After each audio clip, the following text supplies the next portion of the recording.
தந்தை மகன் தூயாவியாரின் பெயராலே ஆமீன். கிறிஸ்து இயேசுவுக்குள் பிரியமான சகோதர சகோதரிகளே, கோடி அற்புத தூய அந்தோனியார் பக்தர்களே, பொதுக்காலத்துடைய 15ஆம் வார இந்த செவ்வாய்க்கிழமையிலே ஆண்டவர் அளப்பரிய காரியங்களை நம்முடைய வாழ்க்கையிலே ஆண்டவர் நிகழ்த்துகின்றார். கோடி அற்புத தூய அந்தோனியாரிடத்தில் வேண்டுகின்ற எல்லா வரங்களையும் கொடைகளையும் ஆண்டவர் நிறைவாய் நமக்கு இந்த நாளிலே பொழிகின்றார். இன்றைய நாளிலே தாயாம் திருவையானது புனித கமிலஸ் என்னுடைய விழாவை இன்று சிறப்பாக கொண்டாடுகின்றோம். அவர் பாவிகள் மனம் திரும்பி வாழ வேண்டும் என்பதற்காக தன் வாழ்நாளிலே ஆண்டவருடைய இரக்கத்தை, ஆண்டவருடைய அன்பை மக்கள் வாழ்விலே உணர வேண்டும் என்பதற்காக தன்னுடைய எழுத்து பணியால் பல புத்தகங்களை புனித கமிலஸ் திரு அவைக்கு கொடுத்திருக்கின்றார். ஆக புதிய அகஸ்தினாருடைய வாழ்விலே கன்ஃபஷன்ஸ் என்ற அருமையான ஒரு புத்தகத்தை அவர் தன் வாழ்நாளிலே எழுதியிருக்கின்றார். தன் வாழ்நாளிலே மிகுந்த ஒரு மனமாற்றத்தை அவர் பெற்றிருக்கின்றார். புனித குழந்தை தெரசம்மாள் அவருடைய வாழ்விலே பிரான்சினி என்ற ஒரு கொலை குற்றவாளி தன்னுடைய சாகும் தருவாயிலே அவன் அந்த கொலைக்குண்டான அந்த தண்டனையை பெறக்கூடிய அந்த நேரத்துக்கு முன்பாகவே அவன் ஆண்டவருக்குள்ளே ரட்சிப்படைய வேண்டும், ஆண்டவருக்குள்ளே அவன் மன்னிப்பு பெற்று மீட்படைய வேண்டும் என்று அடைபட்ட கார்மேல் மடத்திலே குழந்தை தெரசம்மாள் ஜெபித்து கொண்டிருக்கிறாள். எப்படியாவது இந்த பிரான்சினி சிலுவையை முத்தம் செய்து ஆண்டவருக்குள்ளே ஒரு மீட்பு பெற வேண்டும் என்று ஜெபித்து கொண்டிருக்கிறாள். பாருங்கள், அடைபட்ட அந்த கார்மேல் மடத்திலே குழந்தை ஜெபம் கேட்கப்படுகிறது. அந்த பிரான்சினி ஒரு குற்றவாளியாக இருந்தாலும் அவன் தன் வாழ்நாளிலே சிலுவையை சந்தித்து சிலுவையை பெற்று தன் வாழ்நாளிலே முத்தம் செய்து மிகுந்த ஒரு பேரிரக்கத்தை தன் வாழ்நாளிலே ஒரு மனமாற்றத்தை அவன் உணர்கின்றான். அவன் அந்த தூக்கு மேடைக்கு சொல்வதற்கு முன்பாக ஒரு மனமாற்றம் பெற்றவனாக சென்றான் என்று வரலாறு நமக்கு சொல்லுகின்றது. இவ்வாறாக மனமாற்றமே நம்ம ஒவ்வொருடைய வாழ்வுக்கும் ஒரு செழிப்பான ஒரு புதிய ஒரு வாழ்வாக எல்லோருக்கும் இருக்கும். இதைத்தான் ஆண்டவர் மனம் திரும்பி நற்செய்தியை நம்புங்கள், ஏனெனில் வெண்ணரசு நெருங்கி விட்டது என்று சொல்கிறார். எல்லோருமே தங்களுடைய அந்த தீய வழிகளிலிருந்து விடுபட வேண்டும், தீய செயல்பாட்டிலிருந்து விடுபட வேண்டும், நல்லவை நோக்கி எல்லோரும் பயணிக்க வேண்டும். அதாவது ஒரு மனமாற்றம் என்பது ஒரு பாதை மாற்றம். இதை பவுலுடைய வாழ்விலே பார்க்கிறோம். அவர் தமஸ்கு நகர் செல்கிற பொழுது அவர் குதிரையிலிருந்து விழுத்தாழ்க்கப்பட்டு அவருடைய வாழ்விலே ஆண்டவருடைய ஒளியால் உயிர்த்த கிறிஸ்துடைய ஆட்கொள்ளுதலால் அவருடைய வாழ்க்கை பாதை மாறுகின்றது. இவ்வளவு நாட்களாக ஒரு கொலைகாராக இருந்தவர் அந்த நொடிப்புலிருந்து இயேசுவை அறிவிக்க, இயேசுடைய நற்செய்தியை அறிவிக்க, இயேசுடைய வார்த்தையை போதிக்கக்கூடியவராக, இயேசுவால் ஆட்கொள்ளப்பட்டவராக, அருள் ஒளி பெற்றவராக மாறுகின்றார்.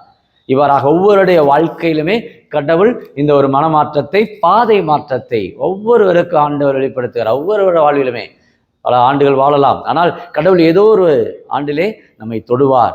30 வயதாக இருக்கலாம், அல்லது 50 வயதாக இருக்கலாம், அல்லது 60, 70 சாகும் தருவாயில் கூட இருக்கலாம். சில வேளை கடவுள் நம்மை தொட்டு அந்த பாதை மாற்றத்தை நிச்சயம் நம்ம வாழ்க்கையில் ஆண்டவர் கொடுப்பார். அதைத்தான் இன்றைய முதல் வாசகத்திலே பார்க்கிறோம். எசாயா இறைவாக்கினிடத்திலே ஆண்டவர் சொல்ல, நீ இப்போ ஆகாசத்தில் போய் சொல், நீ அமைதியாக இரு, அஞ்சாதிருந்து நடப்பனவற்றை உற்றுப்பார். ரச்சின் சிரியா நாட்டினர் ரமலேயன் மகன் ஆகியோரின் கடும் சினத்தை கண்டு நீ மனம் கலங்காதே. அவர்கள் புதைந்து கொண்டிருக்கும் இரு கொல்லிக்கட்டிலிருந்து வரும் புகை போன்றவர்கள். ஆகவே அவர்கள் உனக்கு எதிராக சதி திட்டம் தீட்டினாலும் அது பலனளிக்காதே, நீ பயப்படாதே, அஞ்சாதே. ஆயத்தப்படுத்துகின்றார், மன வலிமையை ஊட்டுகின்றார். கலங்காதே, உன் வாழ்க்கையில் நீ தூய்மையாக இரு, பரிசுத்தவனாக இரு, உன் வாழ்க்கையில் நல்லது நடக்கும் என்பதை அருமையாக குறிப்பிடுகிறார். உங்களுடைய நம்பிக்கையில் நீங்கள் நிலைத்திராவிடில் நீங்களும் நிலைத்து நிற்க மாட்டீர்கள் என்று சொல்லுகின்றார். பாருங்க, அந்த அளவுக்கு இயேசு மீது, கடவுள் மீது நாம் பற்று கொண்டவர்களாக ஒவ்வொருவரும் வாழ வேண்டும். அதைத்தான் ஆண்டவர் இன்றைய நாளிலே நமக்கு சொல்லக்கூடியது. பாவிகள் மனமாற்றம் அடைய வேண்டும். அதான் கோடியற்புத தூய அந்தோனியார் 36 ஆண்டுகள் அவருடைய இந்த அருள் வாழ்விலே செல்லுகின்ற இடங்களெல்லாம் பாவ சங்கீதத்தில்தான் கேட்பார். தூய அந்தோனியார் திருப்பலிக்கு முன்பாக 1 மணி நேரம் அல்லது 2 மணி நேரம் கூட உட்கார்ந்து பாவ சங்கீத அருட்சாதனை கொடுத்திருக்கார். காரணம், பாவிகள் மீட்கப்பட வேண்டும். அதற்காக அந்த 13ஆம் நூற்றாண்டிலே உழைத்திருக்கிறார் கோடியற்புத தூய அந்தோனியார்.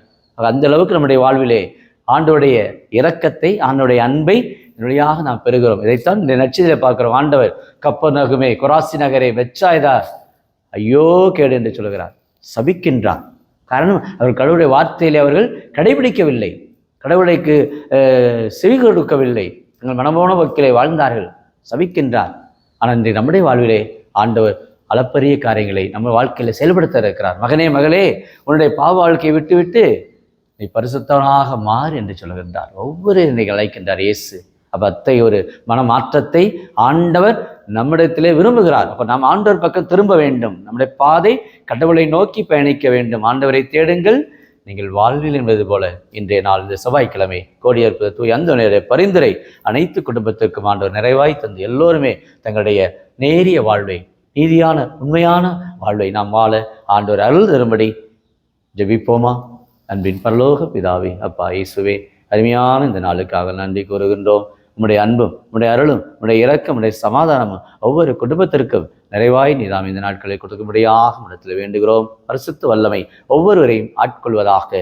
பாவிகள் மனம் திரும்ப வேண்டும். இதோ மனமாற தேவையில்லாத 99 நீதிமான்களை விட மனமாறுகின்ற ஒரு பாவியை குறித்து விண்ணகத்திலே அக்களிப்பும் மகிழ்வு உண்டாகும் என்று சொன்னாரப்பா. அந்த ஊதாரி மைந்தன் தந்தையை தேடி வருகிற பொழுது எவ்வாறு தந்தை அரவணைத்து மன்னித்து ஏற்று கொண்டது போல இன்றைக்கு ஒவ்வொருடைய வாழ்விலும் இந்த பாதை மாற்றங்கள், மனமாற்றம் ஒவ்வொருடைய வாழ்க்கையிலும் வெளிச்சமாக நீர் இருக்கிறீர் என்பதிலே நம்பிக்கை உணர்வோடு ஒவ்வொரு குடும்பத்திலுமே கணவராக இருக்கலாம், மனைவியாக இருக்கலாம், பிள்ளைகளாக இருக்கலாம், தங்களுடைய குற்றங்களை உணர்ந்து தீய செயல்களை விட்டுவிட்டு நன்மை நோக்கி பயணிக்க அருள் வேண்டி எங்கள் ஆண்டவர் ஆகிய கிறிஸ்து வழியாகவே மன்றாடுகிறோம்.